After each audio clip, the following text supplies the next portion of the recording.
Ok, donc Isabelle Alain, tu es représentante de la Confédération paysanne dans les Côtes-d'Armor. Oui, enfin une des représentantes. Moi je suis membre du comité départemental et élue à la Chambre d'agriculture pour la Confédération paysanne. Et tu es agricultrice juste à côté de l'Agnon. Voilà, juste à côté de l'Agnon à Ploubert. Et d'ailleurs tu retournes... Je vais retourner à la ferme tout de suite. C'est une exploitation de quoi déjà? Vache laitière avec transformation en bio et vente directe. Ok, de fromage. Produits frais. La Confédération paysanne est dans le mouvement pour les retraites et j'ai l'impression de plus en plus présente. Il y a eu des distributions alimentaires à Rennes par exemple. Parfois vous êtes carrément dans les intersyndicales, vous participez aux réunions. Les agriculteurs sont à leur compte. Comment ça se passe pour les retraites justement des agriculteurs? Et ben, c'est vrai que nous on est dans un système un peu différent au niveau de la caisse des retraites. Nous on dépend de la MSA. Mais en fait, on va être impacté de la même manière que les autres au niveau de l'allongement de la durée de cotisation, du report de l'âge légal. On a les mêmes problématiques. Et puis, les retraites agricoles, on sait qu'elles sont déjà largement inférieures en moyenne aux retraites de l'ensemble de la population. Donc, c'est pas quelque chose qui va aller dans le bon sens. Notamment pour les paysannes, en fait, on a beaucoup de femmes qui ont des carrières hachées, qui étaient avec des sous-statuts à des moments donnés et qui n'ont pas cotisé sur toute leur période en fait. Et donc pour ces personnes-là, par exemple la retraite minimum, elles vont pas y avoir droit en fait. Donc voilà, les paysans sont aussi complètement concernés par les modifications au niveau de la loi sur les retraites.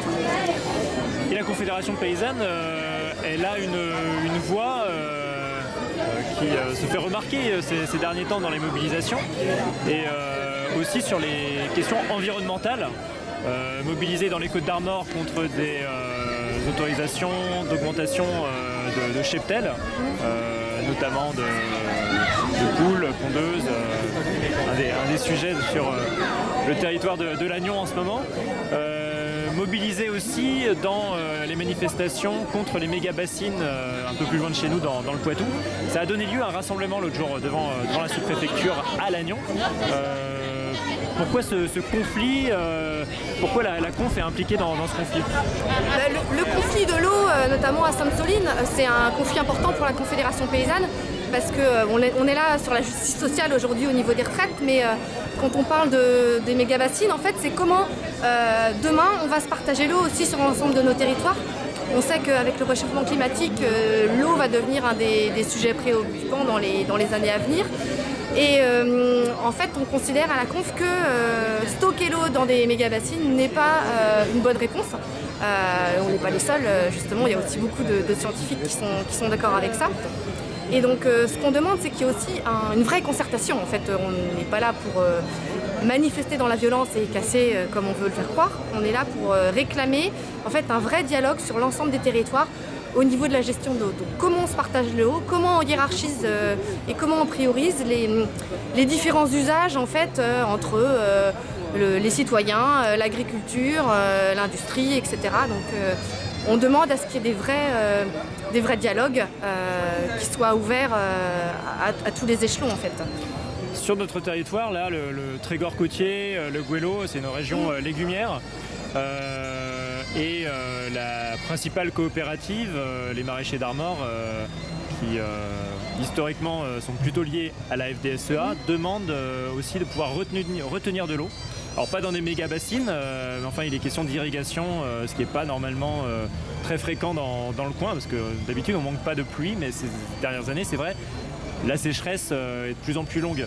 Quelle est la position? Est-ce que la conf se positionne sur ces retenues d'eau? Alors c'est vrai que c'est pas du tout la même problématique que les méga-bassines parce qu'on n'est pas dans un système où on va puiser dans les réserves pour stocker en surface. Là, je crois, alors là c'est pareil, je vais mettre un peu des guillemets parce que j'ai pas vraiment étudié le dossier, mais on est plutôt dans des retenues, ce qu'on appelle les retenues collinaires, donc c'est stocker l'eau avant qu'elle s'infiltre en fait. Donc nous, ce qu'on dit, c'est qu'il faut que justement il y ait un vrai débat qui soit ouvert sur cet enjeu-là, et que s'il devait y avoir des retenues collinaires qui sont mises en place, il faut qu'on regarde aussi l'ensemble des pratiques agronomiques, quoi. Donc ce qu'on martèle à la conf, en fait, c'est que le meilleur moyen de stocker l'eau, c'est dans les sols.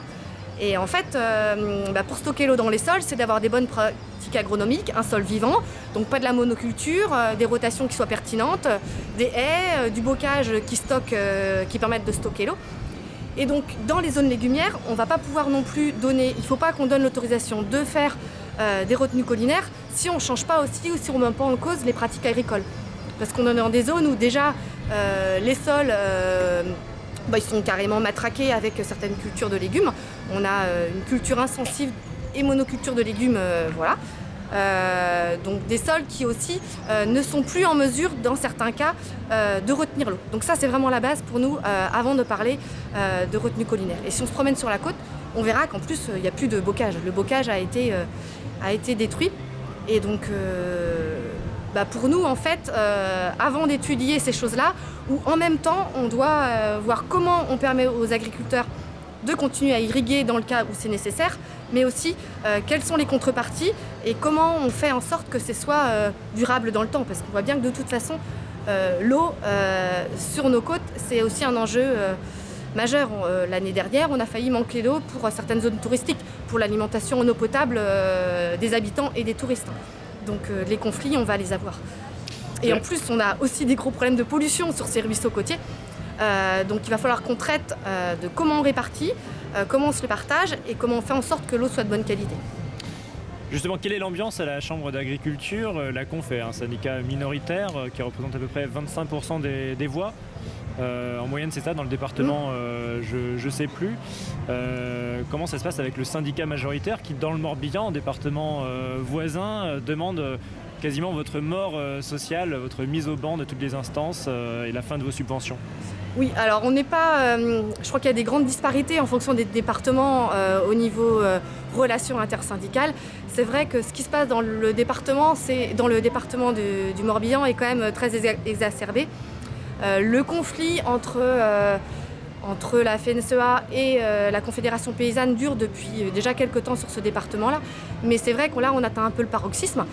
Il faut imaginer que si demain la CGT ou la CFDT demandait la suppression du syndicat, de l'autre syndicat, c'est ce qui se passe. La FNSEA demande que la Confédération paysanne ne soit plus syndicat représentatif et disparaisse de toutes les instances. Donc il faut se l'imaginer, on ne pense pas que ça pourrait être possible dans les syndicats de salariés, mais oui, la FNSEA, la FDSEA du 56 s'abroge ce droit en fait, de demander la mort d'un autre syndicat. Dernière question d'actualité.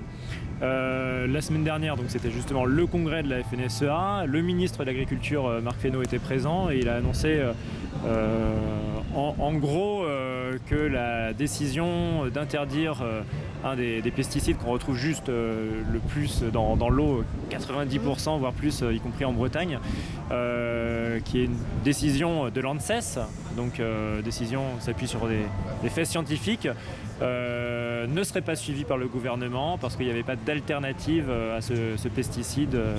Et quelle est la réaction de la Confédération paysanne?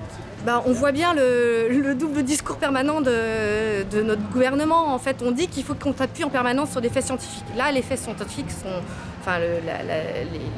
ce que dit l'ANSES s'appuie sur s'appuie sur la science. Et donc ce gouvernement ne peut pas s'appuyer sur la science quand ça l'arrange et réfuter les positions de l'ANSES quand ça va dans une position qui est différente. Donc on voit bien que là aussi c'est une position très populiste. Il était au congrès de la FNSEA, il a choisi de faire plaisir à la FNSEA en ayant ce discours-là. Maintenant, il faut savoir que le métachlore, on le retrouve dans quasiment toute l'eau potable en Bretagne et ailleurs.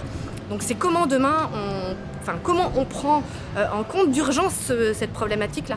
Parce qu'on parlait du problème de l'eau, mais le problème de l'eau, c'est la qualité, c'est la quantité, et on ne peut pas laisser perdurer ces pollutions-là, en fait, parce qu'on le retrouve dans nos verres d'eau. Parfait, merci beaucoup pour toutes ces réponses. Écoute.